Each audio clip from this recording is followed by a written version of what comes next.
Madame, Monsieur, bonsoir, bienvenue dans cette édition. Il est 18 h, voici les titres.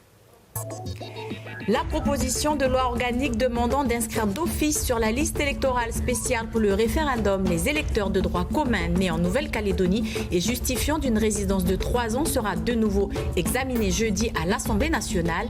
Elle a été rejetée la semaine dernière par la Commission des lois à Paris. Pour en parler, le député Philippe Gomez sera notre invité depuis nos locaux de Nouméa. Des entreprises calédoniennes au service de la formation. Depuis 5 mois, des étudiants se forment au métier de la maintenance industrielle. Un programme possible grâce à un partenariat avec le gouvernement vanuatais. Reportage dans ce journal. Opération glanage solidaire ce matin au jardin calédonien à Dembéa-Rivière. Une vingtaine de bénévoles réunis pour ramasser près d'1 tonne d'aubergines, des légumes qui seront redistribués aux plus démunis. Mais avant de développer ces titres, cette information, une dizaine d'hectares partis en fumée aujourd'hui à Païta. Le feu s'est déclaré à proximité du foyer Sainte-Thérèse. Une dizaine de pompiers et 2 véhicules du centre d'incendie de la commune ont été mobilisés. L'accès difficile des lieux a nécessité l'intervention d'un hélicoptère bombardier d'eau de la sécurité civile. Heureusement, aucune habitation n'était menacée. L'incendie est pour l'heure fixé, mais toujours pas maîtrisé. Je vous le disais en titre, la commission des lois de l'Assemblée nationale a rejeté mercredi la proposition de loi organique demandant d'inscrire d'office sur la liste électorale spéciale pour le référendum tous les électeurs nés en Nouvelle-Calédonie et justifiant d'une résidence de 3 ans. Le texte sera de nouveau examiné jeudi. Pour mieux comprendre ce que prévoit l'accord de Nouméa, explication avec Océane Zobler et Prosper Poigou. D'après l'accord de Nouméa, pour être inscrit sur la liste électorale spéciale, il faut correspondre à l'un des 8 critères, dont celui d'avoir le statut civil coutumier ou être né en Nouvelle-Calédonie et avoir le centre de ses intérêts matériels et moraux depuis au moins 3 ans. En 2014 et 2015, lors des précédents comités des signataires, il avait été décidé que tous les électeurs de statut civil coutumier seraient inscrits d'office. Cette demande a été acceptée et à titre exceptionnel, les électeurs de Calédonie, qui détiennent leur intérêt matériel depuis au moins 3 ans, ont été inscrits dans les mêmes conditions et ont pu voter. Pour le référendum du 6 septembre prochain, par contre, les électeurs de droit commun nés en Nouvelle-Calédonie devaient cette fois-ci faire les démarches d'inscription pour être sur la liste électorale spéciale, contrairement aux électeurs de droit coutumier qui sont inscrits d'office. Une décision qui aurait été actée en octobre dernier lors du 19e comité des signataires. Le Premier ministre Édouard Philippe avait alors assuré qu'en contrepartie, les électeurs de droit commun seraient informés personnellement de leurs droits et accompagnés dans leur démarche d'inscription. Les députés de Calédonie Ensemble ont demandé une modification de la loi organique visant à inscrire d'office les natifs ayant une durée de résidence de 3 ans. Cette demande a été rejetée mercredi dernier au sein de la Commission des lois et sera examinée ce jeudi à l'Assemblée nationale. Une proposition de loi défendue par le député Philippe Gomez. Il est l'invité de notre édition. Monsieur Gomez, bonsoir. Bonsoir.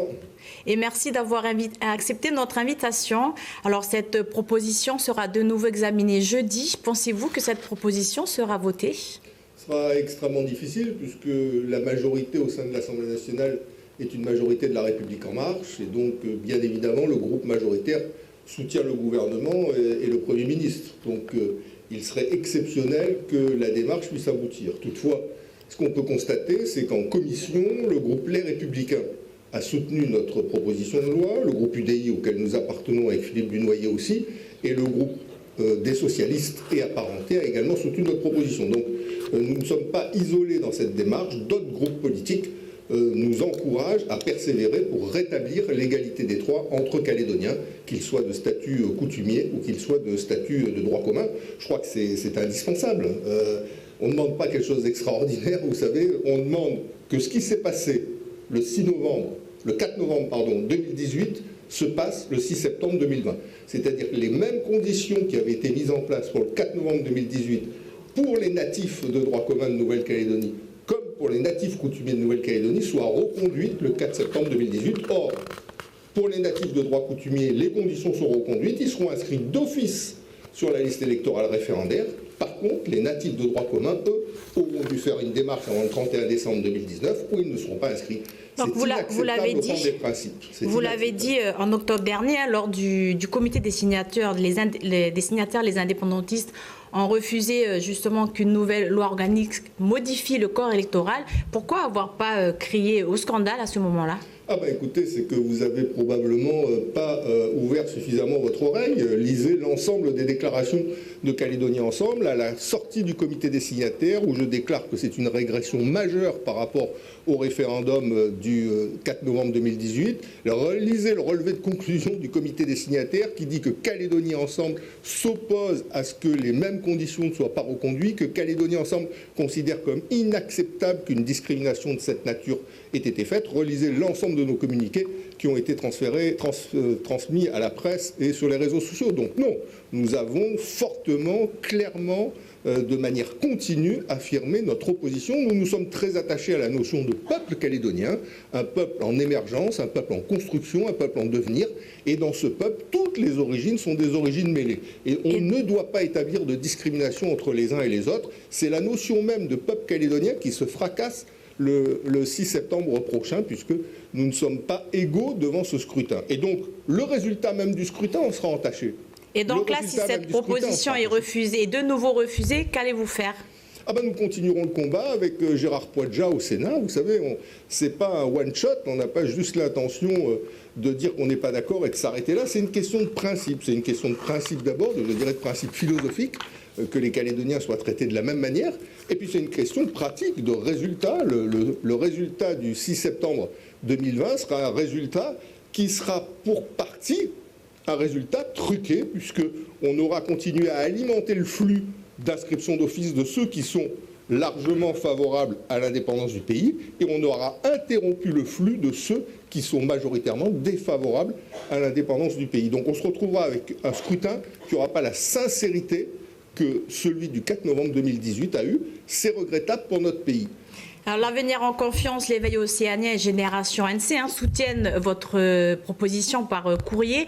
Pourtant, Calédonie Ensemble n'a pas signé ce courrier. Vous auriez pu avoir le soutien de la majorité des membres du Congrès. Pourquoi ne pas l'avoir fait ? Nous, on a fait mieux que signer un courrier adressé au président de l'Assemblée nationale. On a déposé une proposition de loi pour que la loi organique actuelle soit corrigée et que les Calédoniens de droit commun soient inscrits. Donc, on n'a pas besoin de signer des courriers supplémentaires. Mais vous auriez pu avoir ce soutien, ce consensus entre tous les loyalistes, entre la famille loyaliste. Oui, enfin la famille loyaliste, vous savez, si Roquamitan est à la tête du Congrès, c'est grâce à l'Avenir en confiance et à l'éveil océanien. Et si aujourd'hui Gilbert Thuénon est vice-président du gouvernement, c'est parce que Thierry Santa et l'Avenir en confiance et l'éveil océanien ont voté pour lui. Donc on va éviter de parler de familles qui en réalité n'en sont pas et de ce qui se passe dans les coulisses, qui n'est pas ce qui se déroule ou ce qui s'annonce sur le devant de la scène. Nous, on n'allait pas signer une lettre pour soutenir une loi qu'on a déposée, c'eût été ridicule, puisqu'on est les auteurs avec Philippe Dunoyer de cette loi. Alors, dernière question. On vous a peu entendu depuis la déroute de Calédonie Ensemble aux élections provinciales. On ne vous entend pas beaucoup sur les élections municipales ni sur les grands enjeux du deuxième référendum. Est-ce que s'emparer finalement de ce sujet d'inscription des natifs et qui concerne peu de personnes, on l'a vu dans le reportage, ce n'est pas noyer le poisson, éviter de parler de l'essentiel, l'avenir et la vie quotidienne des Calédoniens ?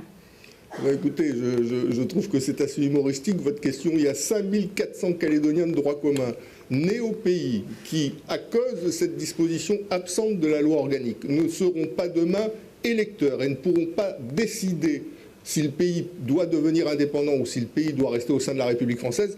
Et vous appelez ça un détail et une conduite qui va essayer de noyer le poisson. Non, c'est un sujet essentiel, c'est un sujet majeur, comme le corps électoral l'a toujours été dans notre pays. Je rappelle que les événements de 84 sont dus à une non-imitation du corps électoral. Je rappelle ce qui s'est passé dans les années 2000, où on est passé d'un corps électoral glissant, tel qu'il avait été prévu par l'accord de Nouméa, à un corps électoral gelé, qui a conduit beaucoup de Calédoniens à ne pouvoir désormais participer à la vie de leur pays. Donc non, le corps électoral, ce n'est pas un détail de l'histoire, c'est un élément fondamental de l'histoire depuis l'affirmation de la revendication d'indépendance. Donc se battre pour le corps électoral, c'est se battre pour un peuple calédonien et non plus une ethnie au détriment des autres. Ça n'a strictement aucun sens.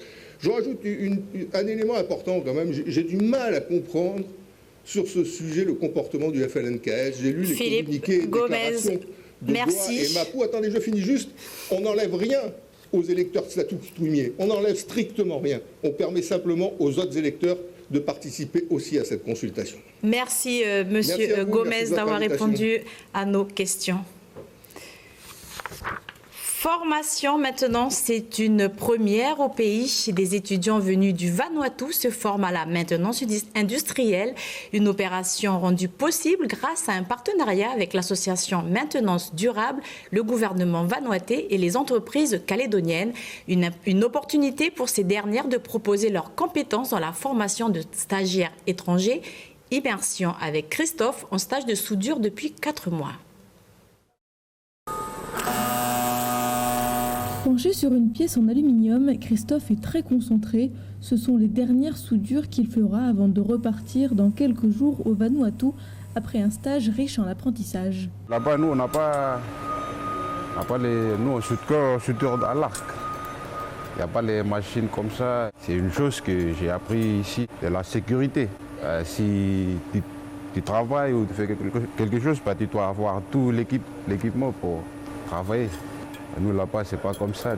Sa formation de soudeur a été pensée en fonction des besoins de compétences au Vanuatu. Je l'ai dirigé plus sur la partie aluminium et inox, sachant que là-bas, il peut être amené à reprendre des bateaux, des trucs comme ça. Franchement, il est parti très bas et maintenant, il est complètement autonome sur tous les postes. Tout le monde est content de l'avoir et il s'est bien intégré. Il est un peu timide au départ, mais maintenant, nickel. En fait, moi, je voudrais encore rester un peu pour 2 mois comme ça, pour mieux apprendre encore. Mais c'était trop court. L'entreprise aussi va me manquer beaucoup. C'était bon. Ouais. Un peu de nostalgie dans la voix, Christophe s'en ira vendredi, fort de ses compétences pour un futur bien au sec. Un reportage signé Océane Dacunha et Christophe et ses camarades recevront leur diplôme ce jeudi avant un retour vers le Vanuatu. Opération glanage solidaire ce matin. Une vingtaine de bénévoles étaient rassemblés au jardin calédonien à Dembéa-Rivière. Objectif, ramasser plus d'1 tonne d'aubergines. L'opération solidaire était organisée par l'association Zero Waste Pacifique. Des légumes qui seront récupérés par des associations caritatives. Un reportage signé Faustine Lefranc.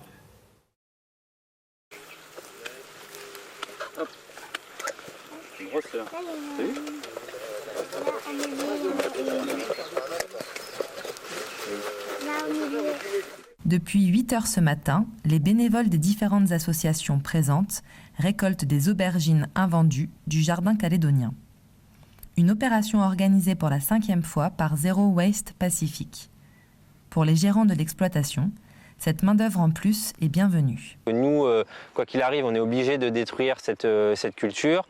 Forcément, il y a une partie des fruits qui ne sont pas tous vendables en première catégorie en l'état. Donc l'idée, c'est de faire venir cette association qui va récupérer les fruits et les redistribuer. C'est toujours mieux que de les jeter. Hein. Ça peut en profiter à d'autres personnes. Selon l'association organisatrice, à côté d'un impact positif pour l'économie et l'environnement, l'opération permet aussi de créer du lien social. Il y a vraiment un impact social fort, puisqu'en fait il y a du lien qui se crée, un lien social qui se crée entre les différentes associations, les différents membres des associations qui viennent, puisqu'il y a des seniors, des jeunes handicapés, des jeunes adultes qui sortent de prison. Et donc tout ça, ça crée du lien social en fait dans le champ. À la fin de la matinée, ce sont ces 60 filets d'aubergines qui sont récupérés par les associations. Les récoltes sont ensuite redistribuées aux familles en situation de précarité.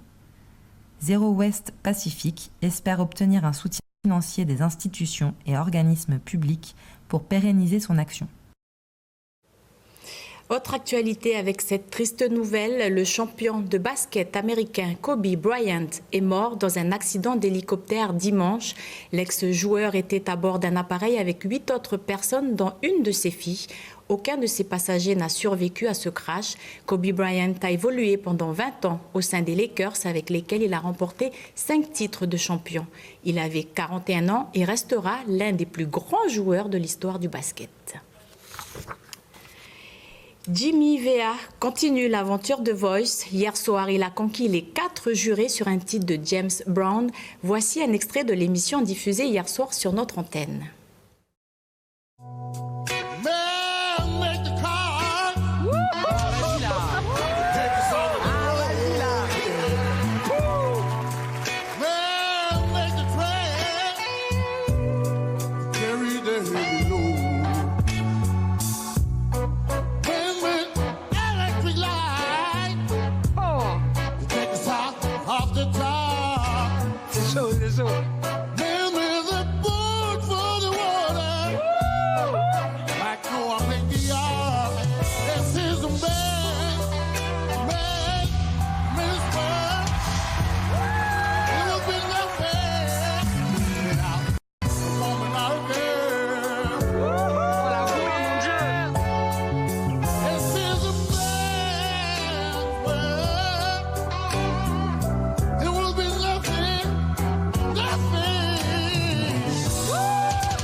C'est la fin de cette édition. À suivre la météo et à 19h20, documentaire du festival Anurambro, Les miracles ont le goût du miel. Puis à 21h, votre magazine Entre terre et mer. Merci à vous de nous avoir suivis. Très bonne soirée sur votre chaîne Pays. À demain.